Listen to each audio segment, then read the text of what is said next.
प्रिय साथियों, प्राचीन काल से प्रत्येक मानव का मन एक गहन प्रश्न से जूझ रहा है कि क्या हमारा जीवन, हमारे सुख दुख, हमारी सफलता असफलता सब कुछ जन्म से पूर्व ही किसी अदृश्य शक्ति द्वारा लिख दिया जाता है।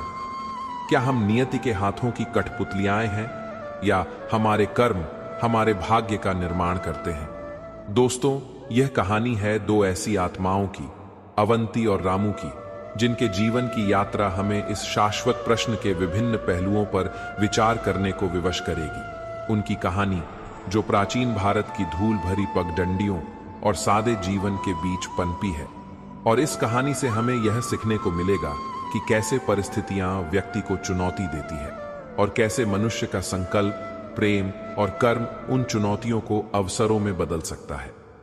घोर अंधकार में डूबी आषाढ़ मास की वह रात्रि, आकाश में मेघ ऐसे घुमड़ रहे थे मानो प्रलयंकर शिव का तांडव आरंभ होने को हो। बिजलियां कौंधती तो चंदनपुर गांव की कच्ची झोपड़ियां क्षण भर के लिए श्वेत हो उठती, फिर गहन तिमिर में विलीन हो जाती। इसी गांव के सबसे निर्धन छोर पर, जहां बांस से बनी और फूस से छाई एक कुटिया ही खद्दी थी, वहां दीनू और राधा अपने पहले बच्चे के आगमन की प्रतीक्षा कर रहे थे। दीनू एक भूमिहीन खेतीहर मजदूर जिसकी पीठ कद्दी धूप में खटते खटते झुक सी गई थी, और राधा जो गांव के संपन्न घरों में चौका बर्तन करके किसी तरह 2 जून की रोटी का जुगाड़ करती थी। उनकी दुनिया सीमित थी, उनकी इच्छाएं सीमित थीं, पर उनके हृदय में प्रेम और संतोष का असीम सागर लहराता था। राधा प्रसव पीड़ा से छटपटा रही थी। उसकी चीत्कारें बादलों की गर्जना में दब सी जाती थीं। गांव की अनुभवी दाई मंगला, जिसके झुर्रियों भरे चेहरे पर अनुभव की रेखाएं स्पष्ट थीं, अपनी पोटली से जड्ढी बूटियां निकालकर राधा को दे रही थी। बाहर मूसलाधार वर्षा हो रही थी, झोपड़ी की छत जगह जगह से टपक रही थी, और दीनू असहाय सा कभी अंदर तो कभी बाहर टहल रहा था। उसके चेहरे पर चिंता और आशा की मिलीजुली भावनाएं थीं। कई घंटों के अथक प्रयास और असहनीय पीड़ा के बाद जब ब्रह्म मुहूर्त की पहली किरण ने पूर्व दिशा में अपनी उपस्थिति दर्ज करानी शुरू की और वर्षा भी कुछ थमी, तब एक क्षीण सी किलकारी उस कुटिया में गूंजी। अवंती ने जन्म लिया था, एक नन्ही सी जान जिसने आते ही अपने माता पिता के जीवन में आशा की एक नई किरण जगा दी थी। मंगलादाई ने नवजात शिशु को अपने अनुभवी हाथों में लिया, उसके शरीर को पोंछकर उसे एक पुराने पर साफ कपड़े में लपेटा। फिर उसने दीपक की टिमटिमाती लौ में बच्ची के ललाट और हथेलियों की रेखाओं को ध्यान से देखा। उसके चेहरे पर एक विचित्र सा भाव उभरा, कुछ संतोष, कुछ चिंता। उसने एक गहरी सांस भरी और दीनू राधा की ओर मुद्द कर कहा, बधाई हो, लक्ष्मी आई है तुम्हारे घर। पर बिटिया की किस्मत में संघर्ष की लकीरें कुछ गहरी हैं। जीवन इसका सीधा सपाट नहीं होगा, अनेक बाधाएं आएंगी। पर घबराना मत, इसकी आंखों में एक ऐसी अद्भुत चमक है, एक ऐसा तेज है जो हर अंधकार को चीरने की क्षमता रखता है। यह साधारण जीवन नहीं जिएगी, यह अपनी राह स्वयं बनाएगी और जहां जाएगी उजाला फैलाएगी। इसका भाग्य कई लोगों से जुड़ेगा और यह कईयों के जीवन को प्रभावित करेगी। दीनू और राधा ने मंगलादाई की बातों को श्रद्धा से सुना। गरीबी में पले बढ़े होने के कारण वे भाग्य और नियति पर अटूट विश्वास रखते थे। उन्हें क्या पता था कि मंगलादाई के ये शब्द भविष्य में कितने सत्य सिद्ध होंगे। अवंती की छोटी छोटी मुट्ठियां बंधी हुई थीं, मानो वह जन्म से ही जीवन के संघर्षों का सामना करने को तैयार हो। अवंती के जन्म के ठीक 7 दिन बाद उसी चंदनपुर गांव के दूसरे छोर पर, जहां कुम्हारों की बस्ती थी और जहां सुबह शाम चाक घूमने की मधुर ध्वनि सुनाई देती थी, एक और बालक ने जन्म लिया। वह रामू था। उसके पिता हरिया एक कुशल कुम्हार थे, जिनकी उंगलियों में मिट्टी को जीवंत रूप देने का जादू था। उसकी मां शांति एक शांत और सुशील महिला थी, जो हरिया के बनाए बर्तनों को रंगने और उन्हें पास के हाट में बेचने में मदद करती थी। रामू का जन्म भी कम कठिनाई भरा नहीं था। शांति को प्रसव में बद्धी अड्डचन आई थी। हरिया ने गांव के मंदिर में जाकर मन्नतें मांगी थीं। जब रामू का जन्म हुआ तो हरिया ने राहत की सांस ली। गांव के पंडित ज्ञानचंद जी, जो ज्योतिष विद्या में पारंगत माने जाते थे, को बुलाया गया। पंडित ज्ञानचंद ने रामू की जन्मपत्री बनाई, ग्रहों की चाल और नक्षत्रों की स्थिति का गहन अध्ययन किया। कुछ देर मौन रहने के बाद पंडित जी बोले, हरिया, तुम्हारा पुत्र बड्डा भाग्यशाली है, पर इसका भाग्य सीधा नहीं, घुमावदार है। इसके हाथों में कला बसेगी और यह अपनी कला से ही अपनी पहचान बनाएगा। स्वभाव से यह कर्मठ, ईमानदार और अत्यंत नेक दिल होगा। इसके जीवन में भी अनेक उतार चढ़ाव आएंगे, धन का अभाव रहेगा, पर संतोष की कमी नहीं होगी। और हां, एक विशेष बात, इसका भाग्य इसकी जीवन संगिनी से जुड़ा होगा। एक ऐसी स्त्री इसके जीवन में आएगी जो इसके भाग्य को नई दिशा देगी, इसकी सोई हुई क्षमताओं को जगाएगी और इसके जीवन को सार्थक बनाएगी। हरिया और शांति ने पंडित जी की बातों को ध्यान से सुना।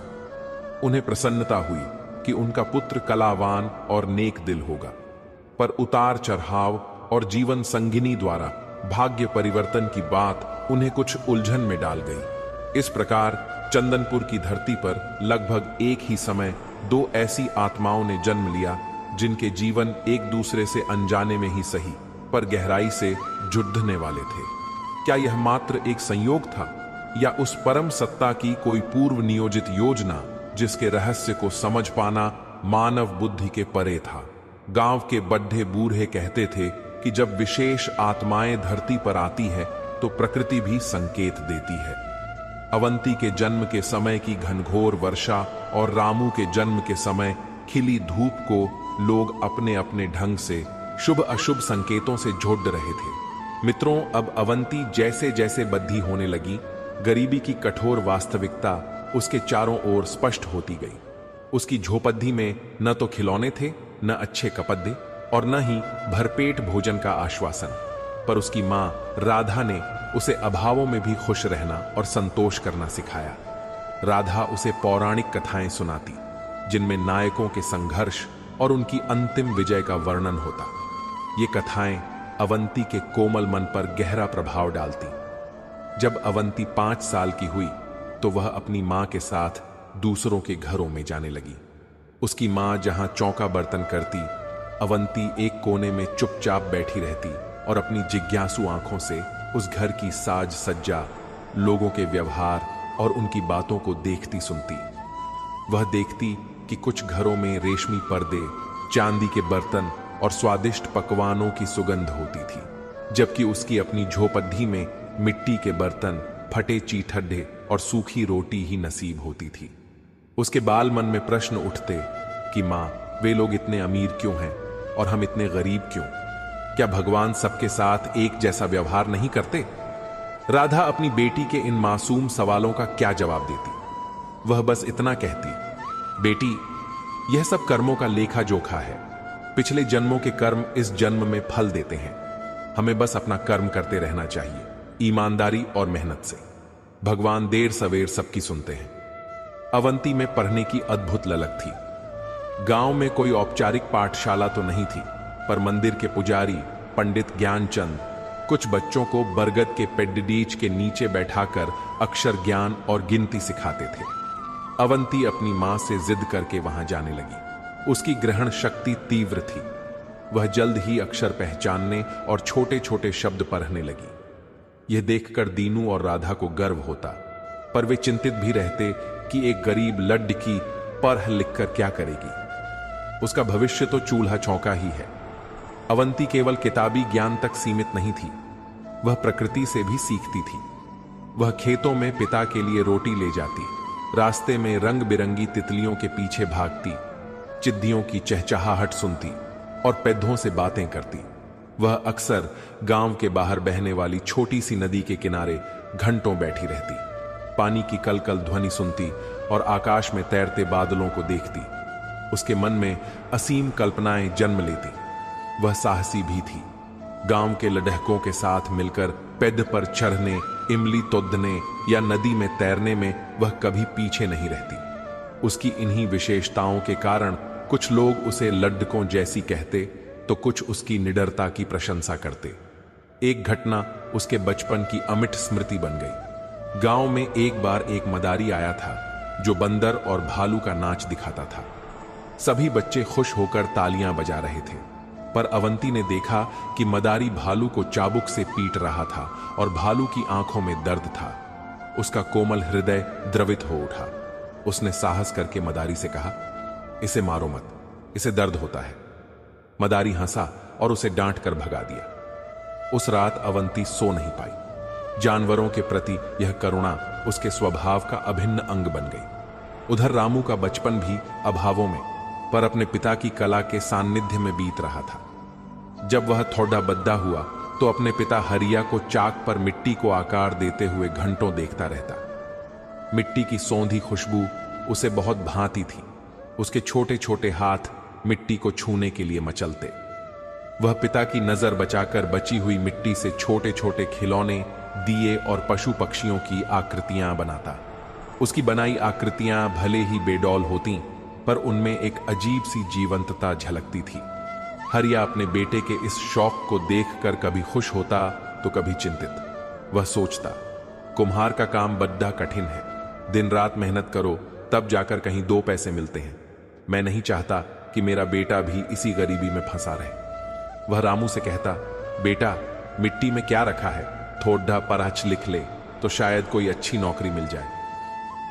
पर रामू का मन तो मिट्टी में ही रमता था। वह स्कूल जाता, पर उसका ध्यान हमेशा अपने घर के आंगन में घूमते चाक और मिट्टी के ढेर पर लगा रहता। वह छुप छुप कर अपने पिता की नकल करने की कोशिश करता।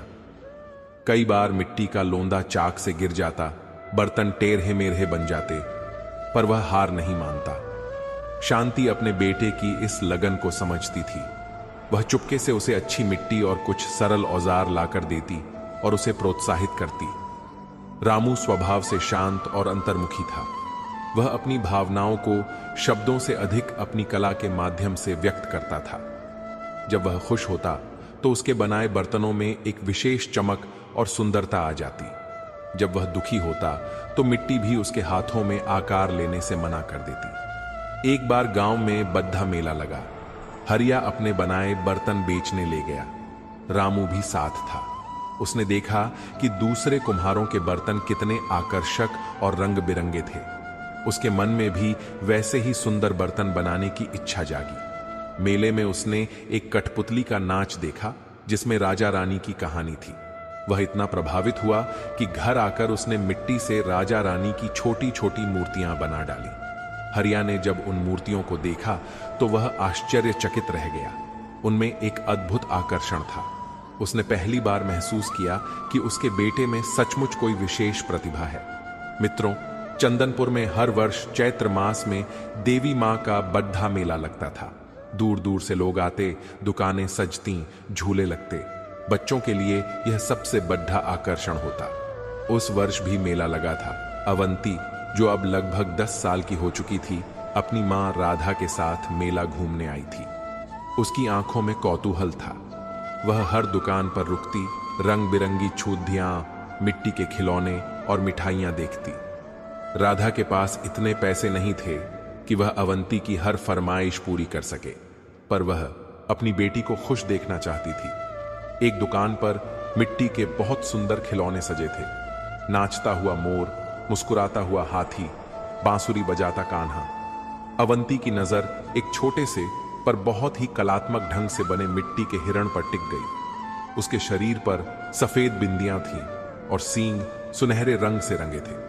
वह उसे लेने के लिए मचल उठी। मां, मुझे यह हिरण चाहिए, उसने राधा का पल्लू खींचते हुए कहा। राधा ने दुकानदार से दाम पूछा। दाम सुनकर उसका चेहरा उतर गया। वह उसकी हैसियत से बाहर था।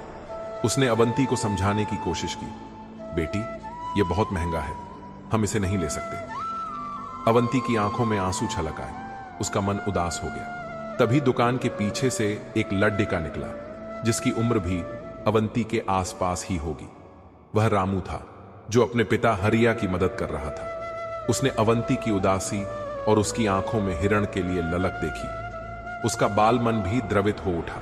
उसने चुपके से वही हिरण उठाया और जब हरिया का ध्यान दूसरी ओर था, वह अवंती के पास आया और धीरे से हिरण उसके हाथ में थमा दिया।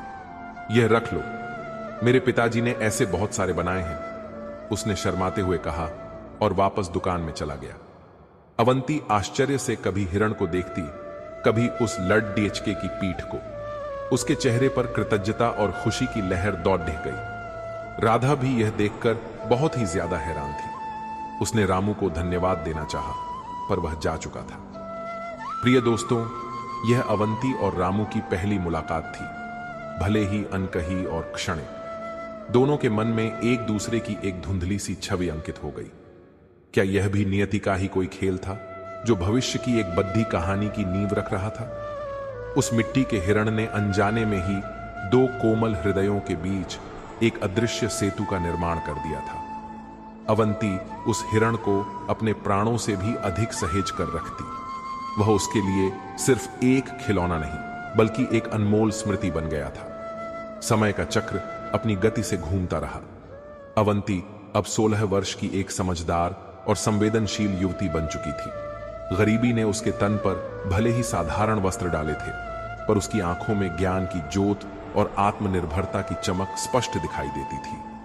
पंडित ज्ञानचंद से प्राप्त प्रारंभिक शिक्षा ने उसके मन में और अधिक जानने की प्यास जगा दी थी। वह अक्सर पंडित जी से पुरानी पोथियां मांगकर पढ़ती, जिनमें धर्म, दर्शन और इतिहास की बातें होती। उसकी मां राधा अब बूढ़ी हो चली थी। अवंती ने घर की और अपनी मां की जिम्मेदारी अपने कंधों पर ले ली थी। वह सुबह जल्दी उठती, घर का सारा काम निपटाती और फिर या तो खेतों में मजदूरी करने जाती या जंगल से लकड़ियां और कंदमूल इकट्ठा करती। जो भी थोड़ा समय बचता वह पढ़ने लिखने में लगाती। उसने गांव की कुछ और लद्दाखियों को भी अपने साथ पढ़ने के लिए प्रेरित किया, पर चंदनपुर जैसे रूढ़िवादी गांव में एक लद्दाखी का इतना पढ़ना लिखना और आत्मनिर्भर होना कई लोगों को खटकता था। गांव के चौधरी और कुछ अन्य प्रतिष्ठित लोग कहते, लड्ढकियों का काम घर गृहस्थी संभालना और बच्चे पैदा करना है। ज्यादा पारेच लिख जाएंगी तो सिर पर चढ़ाच जाएंगी। अवंती को अक्सर ताने सुनने पड़ डांचते, पर वह विचलित नहीं होती थी। उसकी प्रेरणा पंडित ज्ञानचंद थे, जो हमेशा उसे प्रोत्साहित करते और कहते, बेटी, ज्ञान वह प्रकाश है जो अज्ञान के अंधकार को दूर करता है। तुम सही मार्ग पर हो, किसी की बातों से निराश मत होना। अवंती के रूप और गुणों की चर्चा आसपास के गांवों में भी होने लगी थी। उसके लिए विवाह के प्रस्ताव भी आने लगे, पर दीनू और राधा चिंतित थे। वे चाहते थे कि अवंती का विवाह किसी ऐसे घर में हो जहां उसे सम्मान मिले और उसकी पढ़ने लिखने की इच्छा का आदर हो। पर उस जमाने में ऐसे प्रगतिशील विचार वाले परिवार मिलना कठिन था। अवंती के मन में भी अपने भविष्य को लेकर अनेक सपने और आशंकाएं थी। वह एक सामान्य गृहिणी बनकर नहीं रहना चाहती थी। वह कुछ ऐसा करना चाहती थी जिससे समाज में बदलाव आए, जिससे दूसरी लद्दाखियों को भी आगे बढ़ने का अवसर मिले। पर उसे समझ नहीं आता था कि यह कैसे संभव होगा। और अब इधर रामू भी अब 20 वर्ष का एक हट्टा कट्टा, शांत और गंभीर युवक बन गया था। उसके पिता हरिया अब बूढ़े हो चले थे और कुम्हार के काम का सारा बोझ रामू पर आ गया था। मिट्टी अब उसके लिए केवल आजीविका का साधन नहीं, बल्कि उसकी आत्मा की अभिव्यक्ति बन चुकी थी। उसके हाथों में ऐसा जादू था कि साधारण सी मिट्टी भी उसके स्पर्श से अद्भुत कलाकृतियों में बदल जाती थी। उसके बनाए बर्तन, दिए, मूर्तियां और खिलौने न केवल चंदनपुर में बल्कि आसपास के बाजारों में भी प्रसिद्ध हो गए थे। लोग कहते, रामू के बर्तनों में जान होती है। पर रामू के मन में एक अजीब सी व्यथा थी। वह अपनी कला से प्रेम करता था, पर उसे लगता था कि इस कला का कोई मोल नहीं है। कुम्हार का काम समाज में निम्न समझा जाता था। उसे अक्सर संपन्न लोगों की उपेक्षा और तिरस्कार का सामना करना पड़ता था। वह चाहता था कि उसकी कला को सम्मान मिले, उसे पहचान मिले। उसने अपने बर्तनों में नए नए प्रयोग करने शुरू किए। वह उन पर सुंदर एनकेशा बनाता, उनमें प्राकृतिक रंगों का प्रयोग करता। वह केवल उपयोगी वस्तुएं ही नहीं, बल्कि सजावटी कलाकृतियां भी बनाने लगा। पर चंदनपुर जैसे छोटे गांव में उसकी इस नई सोच को समझने वाले कम ही थे। रामू के माता पिता भी अब उसकी शादी के लिए चिंतित थे। वे चाहते थे कि रामू किसी सुशील और कामकाजी लड़की से विवाह करके घर बसा ले। पर रामू का मन इन बातों में नहीं लगता था। उसके हृदय में कोई और ही छवि बसती थी। एक ऐसी लड़की की जिसकी आंखों में उसने मेले में एक अजीब सी कशिश देखी थी और जिसके हाथ में उसने चुपके से मिट्टी का हिरण थमाया था। वह नहीं जानता था कि वह लड़की कौन है, कहां है, पर उसकी स्मृति उसके मन में गहराई तक बसी हुई थी। चंदनपुर में फाल्गुन मास में होली का उत्सव बड़े धूमधाम से मनाया जाता था। पूरा गांव रंगों में सराबोर हो जाता। गीत संगीत और हंसी ठिठोली से वातावरण गुंजायमान रहता। उस वर्ष होली के दिन गांव के चौराहे पर, जहां सभी लोग इकट्ठा होकर होली खेल रहे थे, अवंती अपनी सखियों के साथ रंग खेलने आई थी। वह हल्के पीले रंग की साधी पहने थी और उसके खुले केश हवा में लहरा रहे थे। उसके चेहरे पर गुलाल लगा था जो उसकी सुंदरता को और भी बढ़ा रहा था। रामू भी अपने कुछ मित्रों के साथ वहीं था। वह स्वभाव से शर्मीला था, इसलिए रंग खेलने में संकोच कर रहा था। तभी उसकी नजर अवंती पर पड़ी। एक पल के लिए वह उसे पहचान नहीं पाया, पर फिर उसे बचपन की वह घटना याद आ गई। मेले में हिरण वाली लड़की, हां, यह वही थी, पर अब वह और भी सुंदर और आकर्षक लग रही थी। अवंती की सखियों ने उसे छेदते हुए रामू और उसके मित्रों पर रंग डाल दिया। जवाब में रामू के मित्रों ने भी उन पर रंग फेंका। इसी रंगबाजी के बीच अवंती और रामू की नजरें टकराईं। एक पल के लिए समय जैसे थम सा गया। दोनों के हृदयों में एक अनजानी सी झंकार हुई। रामू के हाथ में रंग की कटोरी थी, पर वह अवंती पर रंग डालने का साहस नहीं कर पाया। अवंती भी उसे देखकर कुछ झिझक सी गई। यह उनकी दूसरी मुलाकात थी और इस बार दोनों युवा थे। दोनों के मन में कोमल भावनाएं थीं। उस दिन के बाद वे अक्सर एक दूसरे को गांव में कहीं न कहीं देख लेते। कभी नदी किनारे पानी भरते हुए, कभी मंदिर जाते हुए, कभी बाजार में। हर बार उनकी नजरें मिलती और एक अनकहा सा संवाद उनके बीच हो जाता। रामू ने हिम्मत करके अवंती के लिए एक बहुत ही सुंदर मिट्टी का कमल का फूल बनाया और उसे पंडित ज्ञानचंद के माध्यम से अवंती तक पहुंचाया। अवंती ने जब वह फूल देखा तो उसका हृदय आनंद से भर गया। उसने समझ लिया कि यह रामू की ओर से है। उसने भी बदले में पंडित जी के माध्यम से रामू के लिए अपने हाथों से बुना एक छोटा सा रुमाल भेजा, जिस पर उसने एक दीपक का चित्र काढ़ा था। इस प्रकार उनके बीच एक मूक प्रेम कहानी आरंभ हुई। यह प्रेम समाज की नजरों से छिपा हुआ था, पर उनके हृदयों में यह दिन प्रतिदिन गहरा होता जा रहा था। वे जानते थे कि उनका मिलन आसान नहीं है। उनके बीच सामाजिक और आर्थिक खाई थी, पर प्रेम कहां इन बंधनों को मानता है। धीरे धीरे अवंती और रामू के इस मूक प्रेम की भनक गांव में कुछ लोगों को लगने लगी। दबी जुबान में कानाफूसी होने लगी। कुछ लोग इसे स्वाभाविक मानते थे तो कुछ इसे समाज की मर्यादा के विरुद्ध। अवंती के माता पिता दीनू और राधा को जब यह बात पता चली तो वे चिंतित हो उठे। वे रामू को एक मेहनती और नेक लड़के के रूप में जानते थे, पर वह एक गरीब कुम्हार था। वे अपनी बेटी का भविष्य एक कुम्हार के घर में कैसे सुरक्षित देख सकते थे। उधर रामू के माता पिता हरिया और शांति भी इस संबंध से खुश नहीं थे। उन्हें लगता था कि अवंती पढ़ी लिखी और तेज तर्रार लड़की है। वह उनके सीधे सादे बेटे के साथ कैसे निभ पाएगी। और फिर दीनू का परिवार उनसे भी अधिक गरीब था। दोनों परिवारों की चिंताएं अपनी अपनी जगह सही थीं, पर वे अवंती और रामू के हृदय की गहराई को नहीं समझ पा रहे थे। एक दिन गांव के बाहर नदी के किनारे, जहां अक्सर अवंती पानी भरने या एकांत में बैठने आती थी, रामू ने हिम्मत करके उससे बात करने का निश्चय किया। वह जानता था कि यह सही समय है अपनी भावनाओं को व्यक्त करने का और भविष्य के बारे में कोई निर्णय लेने का। चांदनी रात थी। नदी का जल चांदी की तरह चमक रहा था। अवंती एक शिला पर बैठी आकाश के तारों को देख रही थी। रामू धीरे से उसके पास पहुंचा। अवंती, उसने कांपते स्वर में पुकारा। अवंती ने मुद्द कर देखा।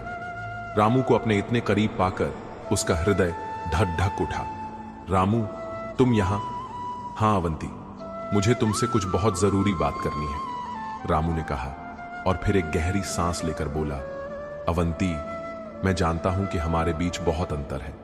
मैं एक गरीब कुम्हार हूं और तुम बहुत पढ़ी लिखी और समझदार हो। पर मेरा हृदय यह भेद नहीं समझता। क्या तुम इस गरीब कुम्हार का हाथ थामोगी? अवंती की आंखों से आंसू बह निकले। ये आंसू दुख के नहीं, बल्कि एक अजीब सी खुशी और दुविधा के थे। उसने रामू का हाथ अपने हाथ में ले लिया। रामू, मैं भी तुम्हें अपने प्राणों से अधिक चाहती हूं, पर हमारे परिवार, ये समाज, क्या वे हमें स्वीकार करेंगे? हम उन्हें मनाएंगे अवंती, हम उन्हें अपने प्रेम की शक्ति का विश्वास दिलाएंगे। अगर हम एक दूसरे का साथ देने का दृढ़ संकल्प कर लें तो कोई भी बाधा हमें रोक नहीं सकती। बोलो अवंती, क्या तुम मेरा साथ दोगी, हर सुख दुख में, हर कठिनाई में? रामू के स्वर में एक अद्भुत दृढ़ता थी। अवंती ने रामू की आंखों में झांका। वहां उसे सच्चा प्रेम, अटूट विश्वास और असीम साहस दिखाई दिया। उसने अपना सिर हिलाकर स्वीकृति दी। हां रामू, मैं तुम्हारा साथ दूंगी, जीवन भर। उस चांदनी रात में नदी के किनारे दो युवा हृदयों ने एक दूसरे का होने का और हर परिस्थिति का मिलकर सामना करने का संकल्प लिया। उन्हें नहीं पता था कि भविष्य उनके लिए क्या चुनौतियां लेकर आने वाला है, पर उन्हें अपने प्रेम और अपने संकल्प पर पूरा भरोसा था। अवंती और रामू ने जब अपने अपने परिवारों के समक्ष अपने प्रेम और विवाह की इच्छा प्रकट की, तो जैसा कि अपेक्षित था, उन्हें तीव्र विरोध का सामना करना पड़ रहा। दीनू और राधा अपनी बेटी की खुशी तो चाहते थे, पर समाज की मान्यताओं और गरीबी की कठोर वास्तविकता से भी परिचित थे। राधा ने अवंती को समझाने की कोशिश की। बेटी, हम जानते हैं रामू अच्छा लड्डू है, मेहनती है, पर कुम्हार का काम, उसमें क्या भविष्य है? 2 वक्त की रोटी भी ठीक से नसीब नहीं होती। और फिर हम इतने गरीब हैं, हम तुम्हें क्या दे पाएंगे? लोग क्या कहेंगे?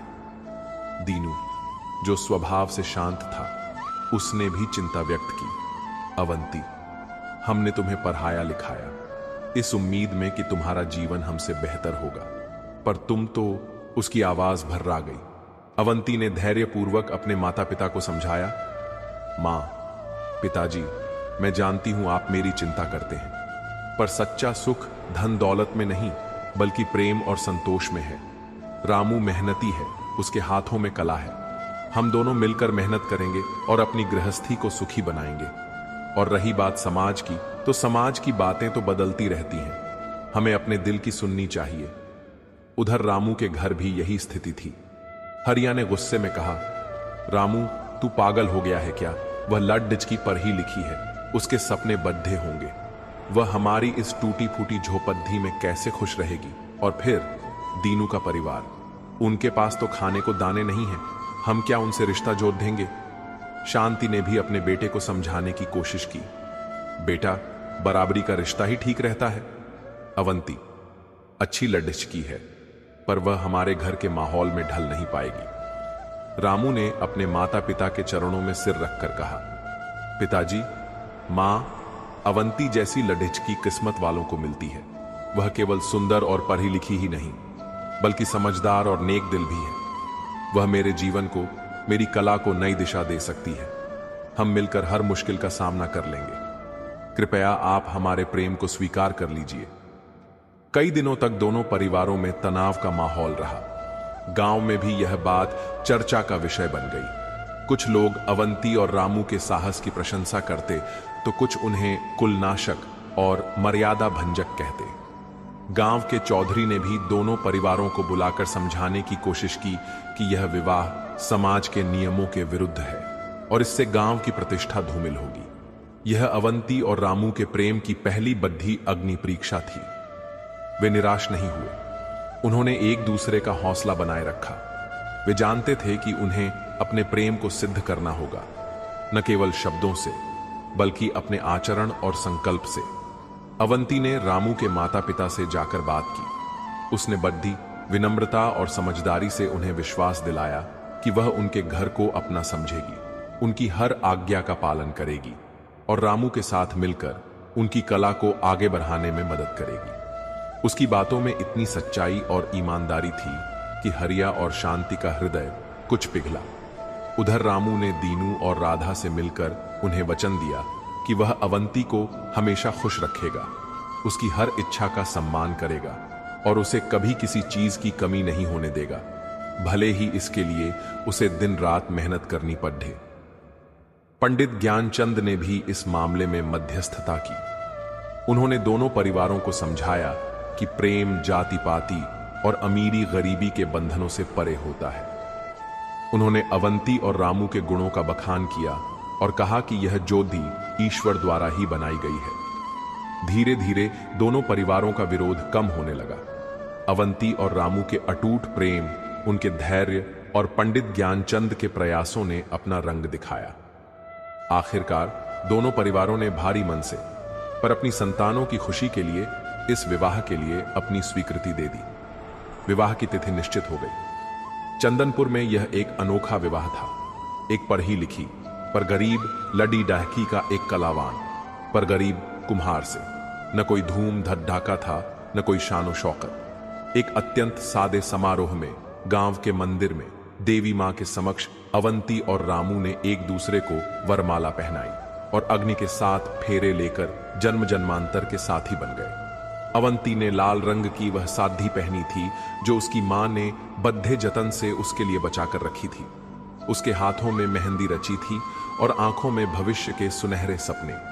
रामू ने साधारण सा कुर्ता धोती पहना था, पर उसके चेहरे पर एक अद्भुत आत्मविश्वास और संतोष का भाव था। विदाई के समय दीनू और राधा की आंखों से अविरल अश्रुधारा बह रही थी। उन्होंने अपनी लाडली बेटी का हाथ रामू के हाथ में देते हुए कहा, बेटा, हमारी अवंती अब तुम्हारी अमानत है, इसे हमेशा खुश रखना।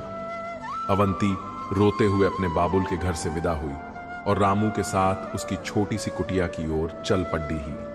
वह कुटिया, जो अब उसका भी घर था, वह मिट्टी की बनी थी, फूस से छाई हुई, पर अवंती को वह किसी महल से कम नहीं लग रही थी, क्योंकि वहां उसका प्रेम, उसका रामू था। शांति ने अपनी नई बहू का आरती उतार कर स्वागत किया। घर छोटा था, संसाधन सीमित थे, पर प्रेम और अपनेपन की कोई कमी नहीं थी। अवंती ने आते ही घर को सहेजने संवारने का काम शुरू कर दिया। उसने रामू के बनाए बर्तनों को करीने से सजाया, दीवारों पर गोबर और मिट्टी का लेप किया और आंगन में एक छोटी सी तुलसी की क्यारी बनाई। उसने अपनी सासू मां शांति के कामों में हाथ बटाना शुरू कर दिया और अपने ससुर हरिया की भी देखभाल करने लगी। उस रात जब सारा गांव सो रहा था, अवंती और रामू अपनी छोटी सी कुटिया की छत पर बैठे आकाश के तारों को देख रहे थे। रामू ने अवंती का हाथ थामकर कहा, अवंती, आज मेरा सपना पूरा हो गया। मुझे विश्वास नहीं हो रहा कि तुम मेरी जीवन संगिनी हो। अवंती मुस्कुराई, रामू, यह सपना हम दोनों का था और हमने मिलकर इसे पूरा किया है। अब हमें मिलकर एक नया सपना देखना है, एक सुखी और सम्मानित जीवन का सपना। हम जरूर सफल होंगे अवंती। जब तक तुम मेरे साथ हो, मैं दुनिया की हर चुनौती का सामना कर सकता हूं। रामू के स्वर में दृढ़ता थी। उन्होंने एक दूसरे से वादा किया कि वे अपने प्रेम और विश्वास को कभी कम नहीं होने देंगे और मिलकर हर कठिनाई का सामना करेंगे। यह उनके गृहस्थ जीवन का पहला दिन था, एक नई यात्रा का आरंभ। नई नवेली दुल्हन अवंती के लिए रामू का घर एक नई दुनिया थी। यहां का रहन सहन, रीति रिवाज, सब कुछ उसके मायके से भिन्न था। पर अवंती ने बड़ी समझदारी और धैर्य से सब कुछ सीखा और अपनाया। वह सुबह जल्दी उठती, घर की सफाई करती, सबके लिए भोजन बनाती और फिर रामू के काम में उसकी मदद करती। रामू दिन रात मिट्टी के बर्तन बनाने में लगा रहता। अवंती ने देखा कि रामू बहुत प्रतिभाशाली है, पर उसे अपनी कला को प्रस्तुत करने का सही तरीका नहीं आता। उसके बर्तन मजबूत और उपयोगी तो होते थे, पर उनमें आकर्षण की कमी थी। अवंती ने रामू को सुझाव दिया कि वह बर्तनों पर सुंदर नक्शा बनाए, उनमें नए नए रंगों का प्रयोग करे। शुरू में रामू को यह विचार कुछ अजीब लगा। वह कहता, अवंती, हम कुम्हार हैं, कलाकार नहीं। हमारे बर्तन तो उपयोग के लिए होते हैं, सजावट के लिए नहीं। अवंती उसे समझाती, रामू, कला और उपयोगिता दोनों साथ साथ चल सकते हैं। अगर हमारे बर्तन सुंदर भी होंगे तो लोग उन्हें अधिक पसंद करेंगे और हमें अच्छी कीमत भी मिलेगी। अवंती ने स्वयं बर्तनों पर महीन नक्शा बनाना और उन्हें आकर्षक रंगों से रंगना शुरू किया। उसके हाथों में भी जैसे कोई जादू था। उसके सजाए बर्तन इतने सुंदर लगते थे कि उनकी मांग बढ़ने लगी। रामू यह देखकर बहुत प्रसन्न हुआ। उसने अवंती की कलात्मक दृष्टि को पहचाना और उसे पूरा सहयोग दिया। अब वे दोनों मिलकर काम करते। रामू बर्तन गढ़ता और अवंती उन्हें सजाती। उनकी गृहस्थी की गाढ़ी धीरे धीरे पटरी पर आने लगी थी, पर चुनौतियां अभी खत्म नहीं हुई थीं। गरीबी अब भी उनके जीवन का एक अभिन्न अंग थी। कई बार ऐसा होता कि घर में अनाज का एक दाना भी नहीं होता। रामू के बर्तन बिकते तो कुछ पैसे आते, पर वह इतने नहीं होते थे कि आराम से गुजारा हो सके। अवंती ने घर के खर्चों को कम करने और आमदनी बढ़ाने के नए नए तरीके सोचे।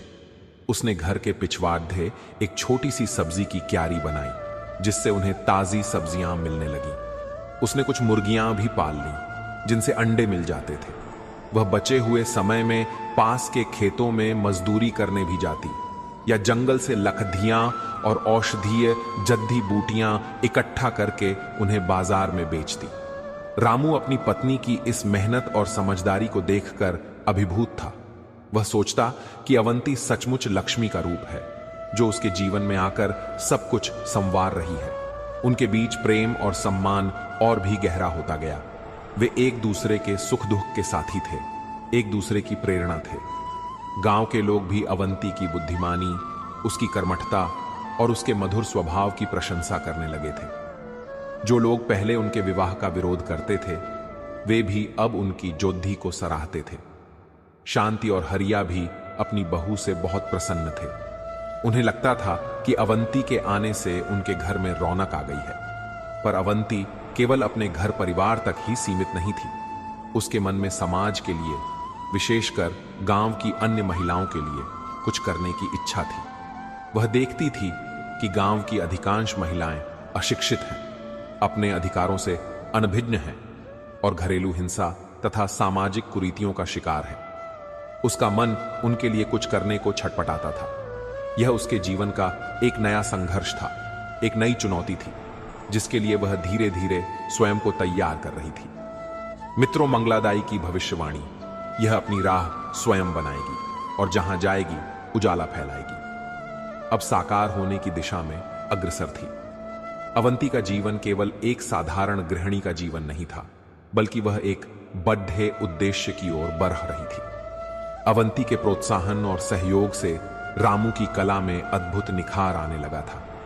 वह अब केवल पारंपरिक बर्तन ही नहीं, बल्कि नई नई डिजाइन की कलात्मक वस्तुएं भी बनाने लगा था।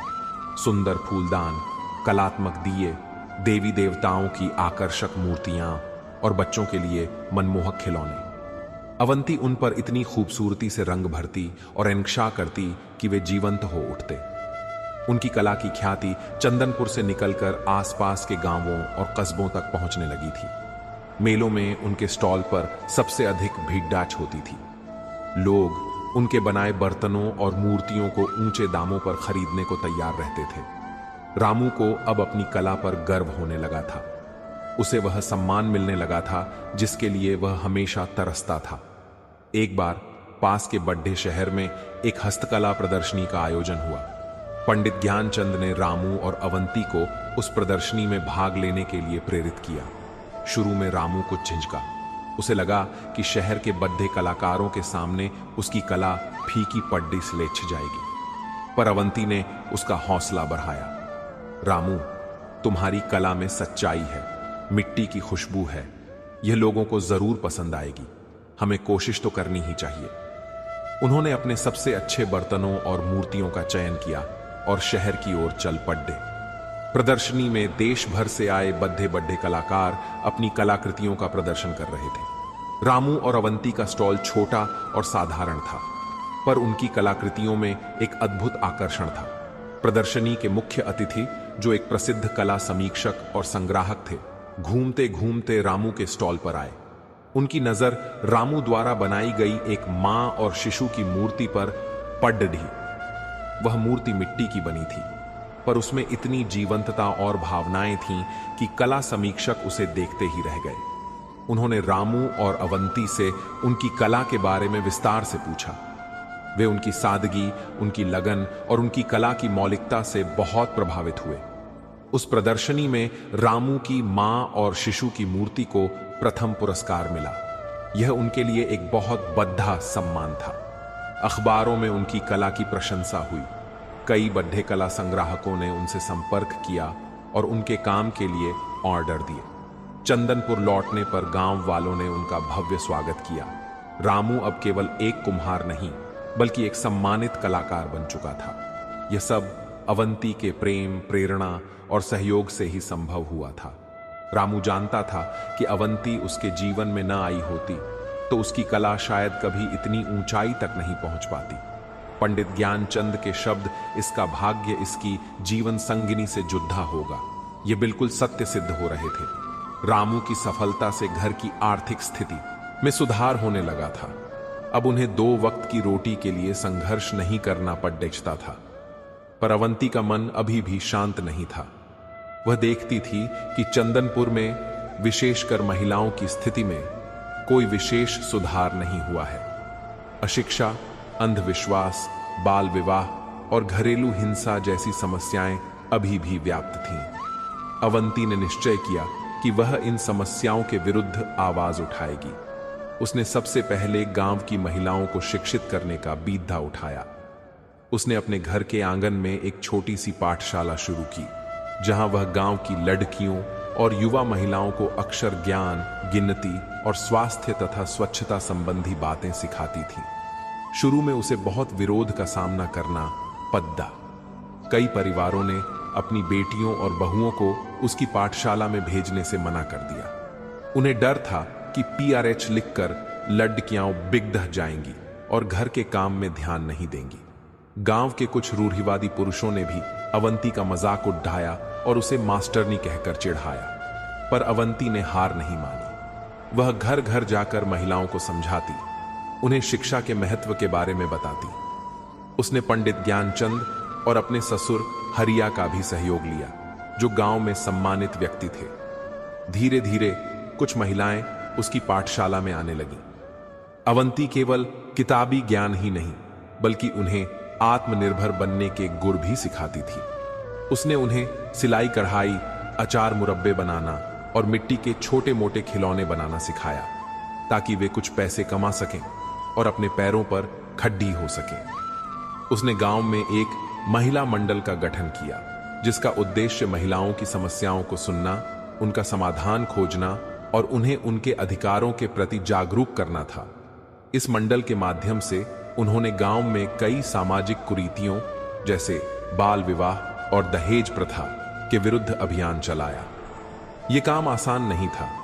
उन्हें कई बार धमकियां भी मिली, पर अवंती और उसकी साथी महिलाएं डटी रहीं। उनके प्रयासों से गांव में धीरे धीरे सकारात्मक बदलाव आने लगे। अधिक लड्डे हैचकियां स्कूल जाने लगीं, बाल विवाह के मामलों में कमी आई और महिलाएं अपनी समस्याओं पर खुलकर बात करने लगीं। अवंती अब केवल रामू की पत्नी या दीनू की बेटी नहीं, बल्कि चंदनपुर की एक सम्मानित समाज सेविका बन चुकी थी। उसकी आंखों में वही बचपन वाली चमक थी, पर अब उसमें एक नई दृढ़ता और आत्मविश्वास भी था। वह मंगलादायी की भविष्यवाणी को सार्थक कर रही थी। यह अपनी राह स्वयं बनाएगी और जहां जाएगी उजाला फैलाएगी। रामू अपनी पत्नी के इस सामाजिक सरोकार को देखकर गर्व महसूस करता था। वह उसे हर संभव सहयोग देता था। वह जानता था कि अवंती का हृदय बहुत विशाल है और वह केवल अपने परिवार के लिए नहीं, बल्कि पूरे समाज के लिए कुछ करना चाहती है। उनका जीवन अब एक नई दिशा ले चुका था। वे दोनों अपनी अपनी भूमिकाओं में सफल हो रहे थे और एक दूसरे का सहारा बनकर आगे बढ़ रहे थे। पर नियति शायद उनकी और भी कठिन परीक्षा लेने वाली थी। चंदनपुर के ऊपर संकट के बादल मंडराने लगे थे, एक ऐसी आपदा जो उनके जीवन को, उनके सपनों को और उनके गांव के भविष्य को झकझोर कर रख देने वाली थी। जीवन जब अपनी लय में बह रहा हो, खुशियां जब दरवाजे पर दस्तक दे रही हों, तभी अक्सर नियति कोई ऐसा पासा फेंकती है जो सारी बिसात पलट देती है। चंदनपुर के साथ भी कुछ ऐसा ही हुआ। रामू की कला को मिली पहचान और अवंती के सामाजिक प्रयासों से गांव में जो सकारात्मक माहौल बन रहा था, उस पर प्रकृति के क्रूर प्रहार ने ग्रहण लगा दिया। एक वर्ष मानसून ने चंदनपुर और आसपास के इलाकों से जैसे मुंह ही मौत ढा लिया। आषाढ़ बीता, सावन सूखा गया। भादों में भी आसमान में बादलों का नामो निशान नहीं था। गांव के बड्ढे बूढ़े चिंतित होने लगे। उन्होंने अपने जीवन में ऐसा भयंकर सूखा पहले कभी नहीं देखा था। खेतों में बोई गई फसलें अंकुरित होने से पहले ही पीली पड्ड डेचकर सूखने लगीं। नदी नाले, तालाब, पोखर सब सूखकर कांटे हो गए। धरती प्यासी थी और उस पर रहने वाले जीव जंतु भी। पीने के पानी के लिए त्राही त्राही मच गई। गांव के कुएं जो कभी लबालब भरे रहते थे, अब पेंदी में पहुंच गए थे। महिलाओं को मीलों दूर से किसी चट्टान की दरार से रिश्ते पानी को इकट्ठा करने के लिए घंटों लाइन में खड्डा रहना पड़ रहा था। मवेशी प्यास और चारे के अभाव में दम तोड़ दहने लगे। हवा में एक अजीब सी उदासी और निराशा घुल गई थी। रामू का काम पूरी तरह ठप्प हो गया। मिट्टी सूखकर पत्थर हो गई थी और पानी के बिना बर्तन बनाना असंभव था। जो थोड़े बहुत बर्तन पहले से बने रखे थे, उन्हें खरीदने वाला कोई नहीं था। जब लोगों के पास खाने के लिए अनाज नहीं था, तो बर्तन कौन खरीदता? उसकी कला जो उसे सम्मान और आजीविका दे रही थी, अब बेमानी सी लगने लगी थी। वह अपनी चाक को सूनी आंखों से देखता रहता, जो अब धूल फांक रही थी। अवंती की पाठशाला भी बंद हो गई थी। लड्डकियां और महिलाएं पानी और भोजन की तलाश में अपने परिवारों के साथ भटकने लगी थीं। उसका महिला मंडल भी बिखर सा गया था। जो सपने उसने देखे थे, जो बदलाव वह लाना चाहती थी, सब कुछ इस सूखे की भेंट चढ़ता दिख रहा था। घर में जमा पूंजी धीरे धीरे खत्म होने लगी। अवंती और रामू को भी अब एक एक दाने के लिए सोचना पड़ देता था। वे स्वयं भूखे रहकर अपने बूढ़े सास ससुर और अपने छोटे बेटे प्रकाश, जो अब 5 वर्ष का हो चुका था, उसका पेट भरने की कोशिश करते। प्रकाश अपनी मां से पूछता, मां, आज खाना क्यों नहीं बना? मुझे बहुत भूख लगी है। अवंती अपने आंसू पीकर उसे बहलाती, पर उसका हृदय अपने बच्चे की भूख देखकर फटा जाता था। गांव में निराशा और हताशा का माहौल था। लोग एक दूसरे से लड्ढने झगड़ने लगे थे। चोरी चकारी की घटनाएं भी बढ़ने लगी थीं। कुछ परिवार गांव छोड़कर शहरों की ओर पलायन करने लगे थे, इस उम्मीद में कि वहां शायद कोई काम मिल जाए। पर कहां जाते? सूखा तो चारों ओर फैला हुआ था। दीनू और राधा भी बहुत बुरी हालत में थे। अवंती और रामू जैसे तैसे उनकी भी मदद करने की कोशिश करते, पर उनके अपने ही लाले पड्ढे हुए थे। दोस्तों, यह नियति की कैसी परीक्षा थी? क्या मंगलादायी की भविष्यवाणी का संघर्ष यही था? अवंती और रामू के मन में भी कभी कभी निराशा घर कर जाती। उन्हें लगता कि शायद उनका भाग्य ही खराब है। शायद वे इस गरीबी और अभाव से कभी बाहर नहीं निकल पाएंगे। ऐसे कठिन समय में भी अवंती ने हिम्मत नहीं हारी। उसने देखा कि गांव के लोग टूट रहे हैं, बिखर रहे हैं। उसने महसूस किया कि अगर अभी कुछ नहीं किया गया तो चंदनपुर का अस्तित्व ही मिट जाएगा। उसने गांव की बची खुची महिलाओं को फिर से इकट्ठा किया। उसने उन्हें समझाया, बहनों, यह विपत्ति का समय है, पर हमें हार नहीं माननी है।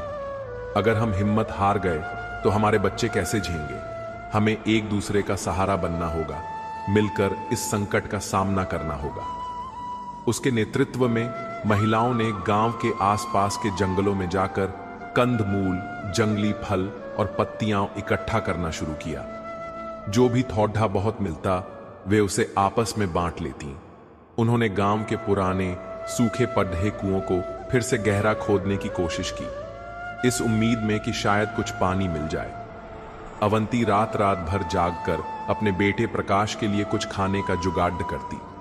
वह रामू को भी ढारहस बंधाती, जो अपनी बेबसी और कला के बेकार हो जाने से बहुत टूट चुका था।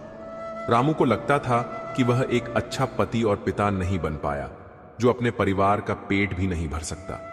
वह अक्सर चुपचाप बैठा रहता या गुस्से में अपनी सूखी पड्ढी मिट्टी को कोसता। एक रात जब घर में खाने को कुछ भी नहीं था और प्रकाश भूख से बिलख रहा था, रामू का धैर्य जवाब दे गया। उसने गुस्से में अपनी चाक को लात मार दी और चिल्लाया, क्या करूं मैं इस कला का? क्या करूं इस मिट्टी का? यह मेरा पेट नहीं भर सकती, मेरे बच्चे की भूख नहीं मिटा सकती। इससे अच्छा तो मैं मजदूरी कर लेता। अवंती ने उसे शांत किया। उसने रामू का हाथ थाम कर कहा, रामू, निराश मत हो। यह तुम्हारी कला का दोष नहीं, यह समय का फेर है। तुम्हारी कला तुम्हारी पहचान है, तुम्हारी आत्मा है। इसे मत कोसो। हम मिलकर कोई ना कोई रास्ता जरूर निकालेंगे। मुझे तुम पर, तुम्हारी कला पर और ऊपर वाले पर पूरा भरोसा है।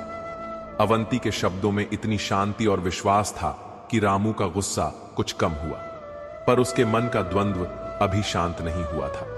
उसे लग रहा था कि वह अपने परिवार के प्रति अपनी जिम्मेदारियों को पूरा नहीं कर पा रहा है।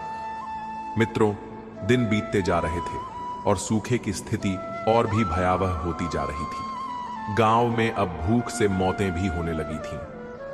रामू से यह सब देखा नहीं जा रहा था। एक सुबह उसने अवंती से कहा, अवंती, मैं अब और नहीं सह सकता, मुझे कुछ करना होगा। मैंने सुना है कि बड्ढे शहर में शायद कोई काम मिल जाए। मैं शहर जा रहा हूं, वहां मेहनत मजदूरी करके कुछ पैसे कमाऊंगा और तुम लोगों के लिए अनाज भेजूंगा। अवंती यह सुनकर सन्न रह गई। उसका हृदय कांप उठा। रामू के बिना वह कैसे रहेगी? अपने छोटे बच्चे और बूढ़े सास ससुर की देखभाल अकेले कैसे करेगी? पर वह रामू की विवशता भी समझ रही थी। यहां रहकर भूखे मरने से तो अच्छा था कि कोई प्रयास किया जाए। उसकी आंखों में आंसू थे, पर उसने रामू को रोका नहीं। उसने अपने आंचल के छोर में बंधी एक छोटी सी चांदी की पायल, जो उसकी मां ने उसे दी थी और जिसे उसने अपने बेटे प्रकाश के लिए बचाकर रखा था, निकालकर रामू को दी। इसे रख लो रामू, शायद रास्ते में काम आए। अपना ख्याल रखना और जल्द लौटने की कोशिश करना। हम तुम्हारा इंतजार करेंगे। रामू ने कांपते हाथों से वह पायल ली। उसका गला रुंध गया था। वह कुछ बोल नहीं पाया। उसने अपने सोते हुए बेटे प्रकाश के माथे को चूमा, अपने माता पिता के पैर छुए और अवंती की ओर एक असहाय दृष्टि से देखकर भारी मन से घर से निकल पड़ा। अवंती उसे तब तक देखती रही जब तक वह आंखों से ओझल नहीं हो गया। फिर वह अपनी झोपड़ी के दरवाजे पर बैठकर फूट फूट कर रो पड़ी। यह उसके जीवन का सबसे कठिन क्षण था। उसका सहारा, उसका प्रेम उसे दूर जा रहा था, अनिश्चित भविष्य की ओर। क्या यह भी नियति का ही कोई लेख था? क्या उनके भाग्य में बिछोह भी लिखा था? अवंती को मंगलादाई की बातें याद आ रही थीं। संघर्ष बहुत लिखा है, पर उसे अपनी हिम्मत पर, अपने कर्म पर और अपने प्रेम की शक्ति पर भरोसा था। उसने अपने आंसू पोंछे और अपने कर्तव्यों को पूरा करने के लिए उठ खड़ी हुई। अब उसे न केवल अपने परिवार को बल्कि पूरे गांव को भी संभालना था। रामू के लिए शहर की यात्रा आसान नहीं थी।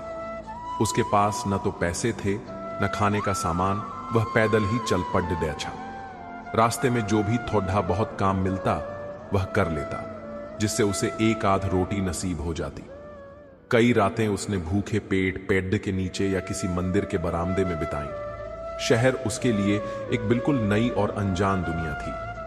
ऊंची ऊंची इमारतें, गाड़ियों का शोर और भागते दौड़ते लोग। वह घबरा गया। उसे समझ नहीं आ रहा था कि वह कहां जाए, किससे मदद मांगे। उसने कई जगह काम ढूंढने की कोशिश की, पर उसे कोई काम नहीं मिला। उसकी कुम्हार की कला शहर में किसी काम की नहीं थी। दिन बीतते गए। उसकी उम्मीदें टूटती जा रही थीं। उसे अवंती, प्रकाश और अपने माता पिता की याद सता रही थी। उसे लगता था कि वह शहर आकर गलती कर बैठा।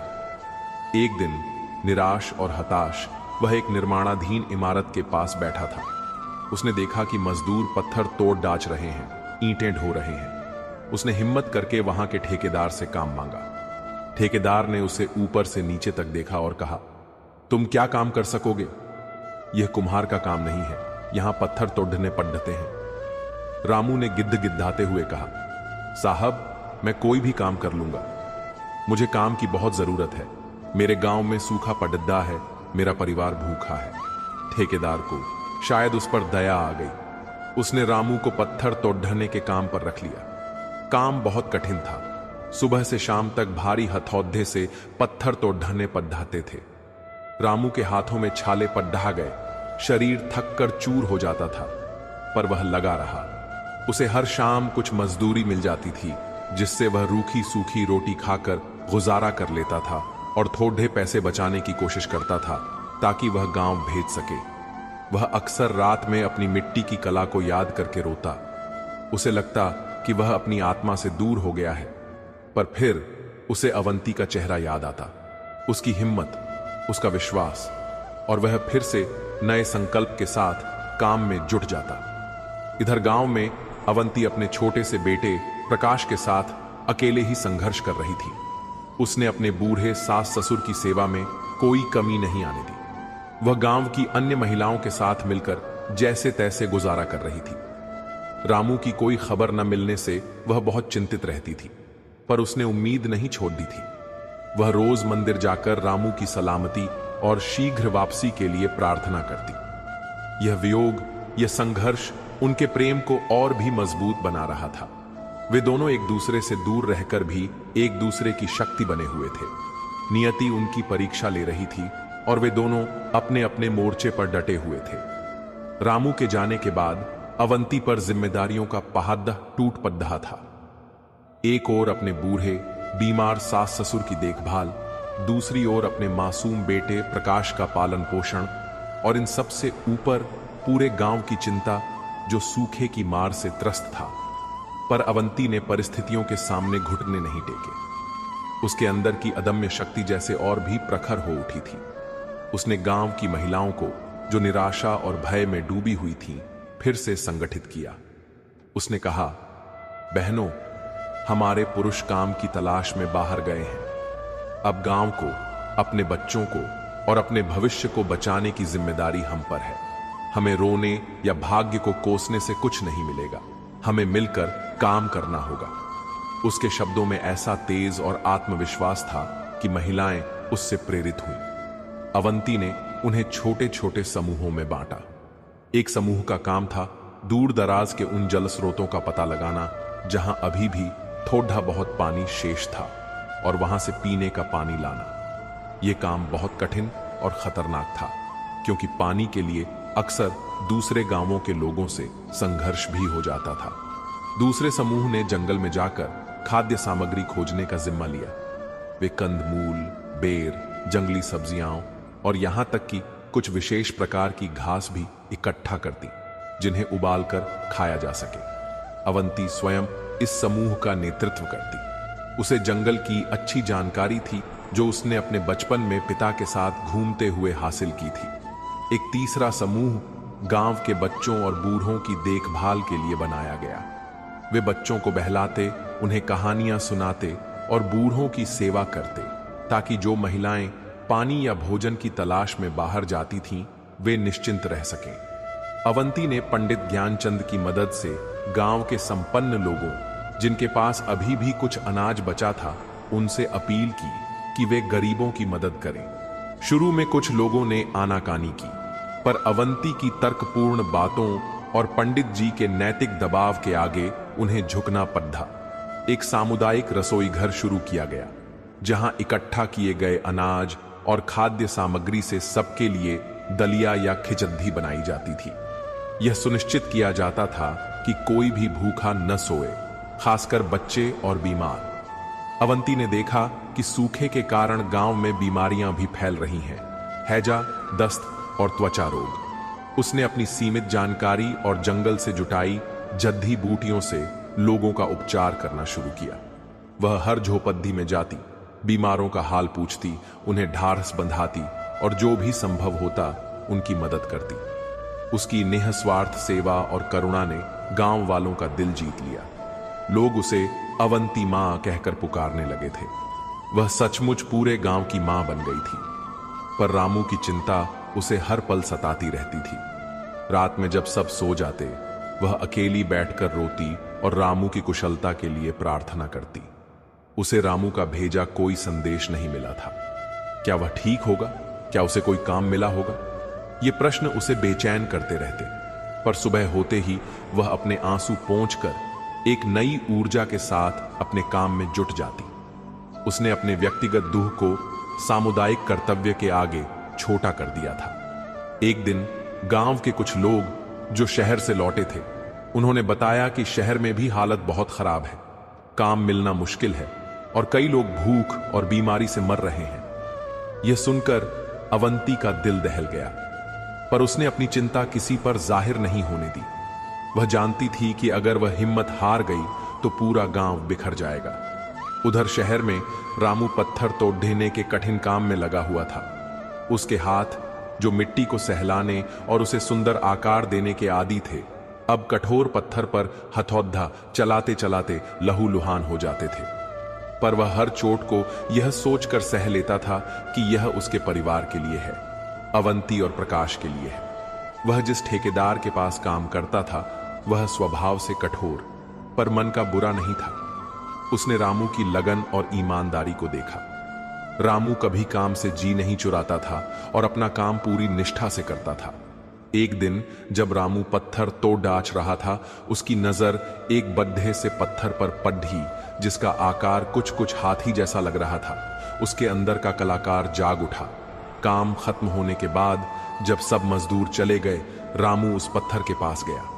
उसने अपने औजारों से धीरे धीरे उस पत्थर को तराशना शुरू किया। वह भूल गया कि वह थका हुआ है, उसके हाथों में दर्द है। वह बस उस पत्थर में एक हाथी की आकृति देख रहा था और उसे जीवंत करने की कोशिश कर रहा था। कई दिनों तक वह रात में छुप छुप कर उस पत्थर को तराशना शुरू किया। वह भूल गया कि वह थका हुआ है, उसके हाथों में दर्द है।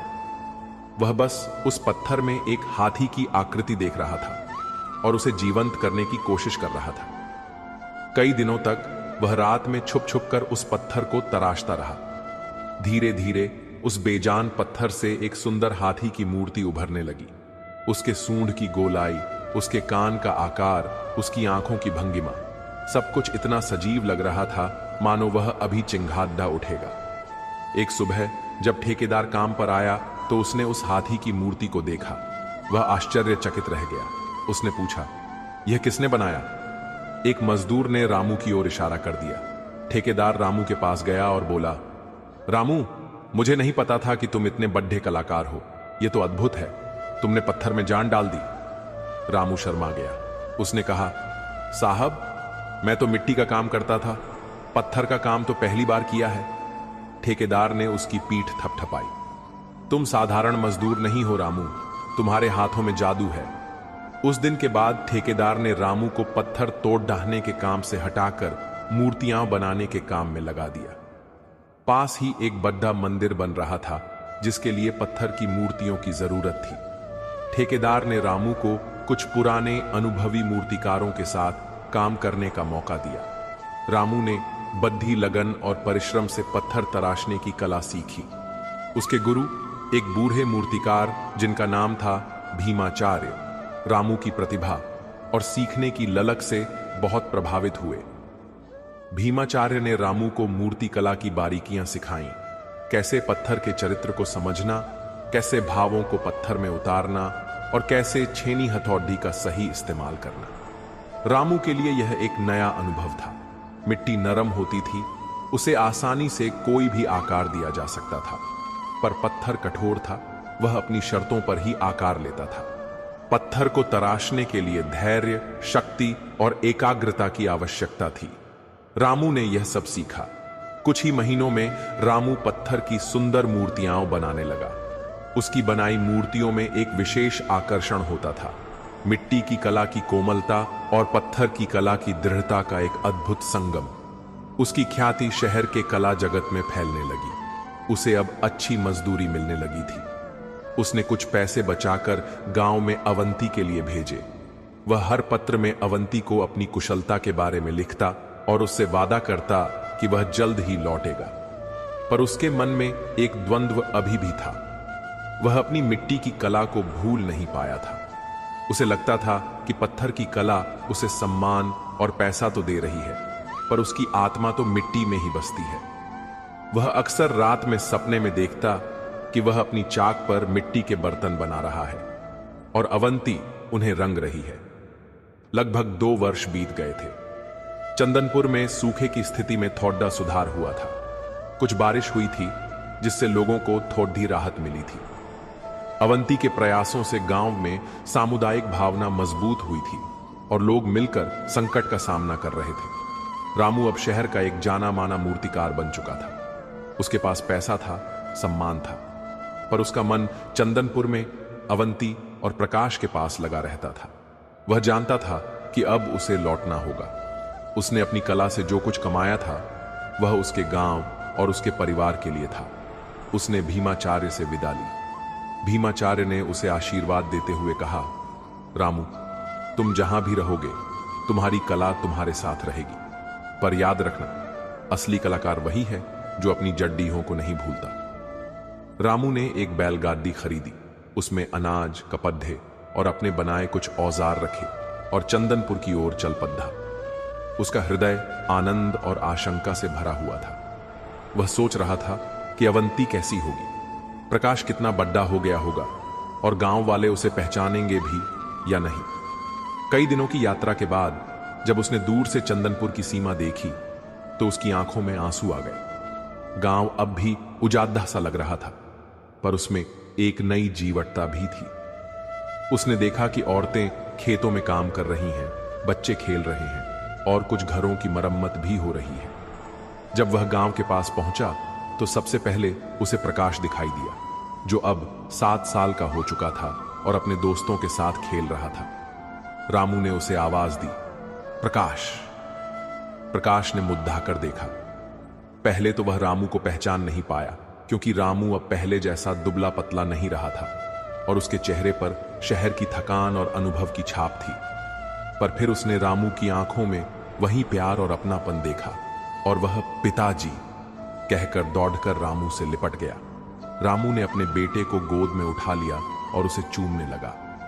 उसकी सारी थकान, सारा संघर्ष जैसे एक पल में दूर हो गया। फिर उसने अवंती को देखा जो कुएं पर पानी भर रही थी। सूखे ने उसके शरीर को कुछ कृशकाय कर दिया था, पर उसकी आंखों में वही तेज और चेहरे पर वही शांति थी। रामू को देखकर वह एक पल के लिए स्तब्ध रह गई। फिर उसकी आंखों से खुशी के आंसू बह निकले। वह दौड़कर रामू के पास आई। शब्दों की जरूरत नहीं थी। उनकी आंखें एक दूसरे से बातें कर रही थीं। 2 साल का वियोग, 2 साल की तपस्या आज समाप्त हुई थी। उनका प्रेम इस अग्नि परीक्षा में और भी कुंदन होकर निकला था। पूरा गांव रामू के लौटने की खबर सुनकर इकट्ठा हो गया। लोगों ने उसका स्वागत किया। रामू ने देखा कि गांव में बहुत कुछ बदल गया है, पर लोगों के मन में आशा और एकता की भावना पहले से अधिक मजबूत है और इसका श्रेय उसकी अवंती को जाता था। उस रात अपनी झोपड़ी में अपने परिवार के साथ रामू को लगा कि वह स्वर्ग में है। उसने अवंती को शहर के अपने सारे अनुभव सुनाए और अवंती ने उसे गांव के संघर्ष की कहानी। वे दोनों एक दूसरे की शक्ति और प्रेरणा थे। मित्रों, नियति ने उन्हें अलग किया था, पर उनके प्रेम और संकल्प ने उन्हें फिर से मिला दिया था। और इस बार वे एक नए अनुभव, एक नई शक्ति और एक नए आत्मविश्वास के साथ अपने भविष्य का निर्माण करने के लिए तैयार थे। प्रिय मित्रों, अवंती और रामू की यह कहानी हमें जीवन के उस शाश्वत प्रश्न के करीब ले जाती है कि क्या सब कुछ पूर्व निश्चित है या हमारे कर्म ही हमारे भाग्य विधाता हैं। हमने देखा कैसे जन्म के समय की गई भविष्यवाणियां, अवंती का संघर्षों से भरा पर दूसरों को राह दिखाने वाला जीवन, और रामू की कला तथा उसकी जीवन संगिनी द्वारा भाग्य परिवर्तन की बातें, और यह सत्य सिद्ध हुई। पर क्या यह केवल नियति का खेल था? नहीं मित्रों, इस कहानी से हमने आपको यह सिखाना चाहा है कि परिस्थितियां कितनी भी विकट क्यों न हो, मनुष्य का संकल्प, उसका प्रेम और उसके सत्कर्म ही उसकी दिशा और दशा तय करते हैं। अवंती ने अभावों में भी ज्ञान की ज्योति जलाई, समाज की कुरीतियों से लोहा लिया और अकाल के महासंकट में पूरे गांव के लिए आशा की किरण बनी। उसने दिखाया कि एक अकेली स्त्री भी अपने दृढ़ निश्चय से क्या कुछ नहीं कर सकती, और रामू ने अपनी कला को जीवित रखा, संघर्षों से हार नहीं मानी और अवंती के प्रेम और प्रेरणा से अपनी कला को नई ऊंचाइयों तक पहुंचाया। उनका जीवन बताता है कि नियति शायद हमें एक मार्ग दिखा सकती है, चुनौतियां दे सकती है, पर उस मार्ग पर चलना, उन चुनौतियों को अवसरों में बदलना, यह हमारे अपने हाथों में है। मंगलादाई और पंडित ज्ञानचंद के शब्द उनके कर्मों के माध्यम से ही तो साकार हुए। तो दोस्तों, हम नियति के हाथों की कठपुतलियां नहीं हैं। हमारा हर कर्म, हमारा हर विचार हमारे भाग्य की नई कहानी लिखता है। प्रेम, साहस और अटूट संकल्प से हम भी अपने जीवन की सबसे बड़ी बाधाओं को पार कर स्वयं अपने भाग्य का निर्माण कर सकते हैं और दूसरों के जीवन में भी उजाला फैला सकते हैं। अवंती और रामू की यह कहानी इसी अदम्य मानवीय भावना और कर्म की शक्ति का जीवंत प्रमाण है। तो दोस्तों, कैसी लगी आज की हमारी यह रोचक कहानी? प्लीज हमें कमेंट करके अवश्य बताएं और हमारे इस वीडियो को लाइक करें, ज्यादा से ज्यादा लोगों को शेयर करें और अंत में हमारे चैनल को सब्सक्राइब करना ना भूलें। धन्यवाद। जय श्री कृष्णा। राधे राधे।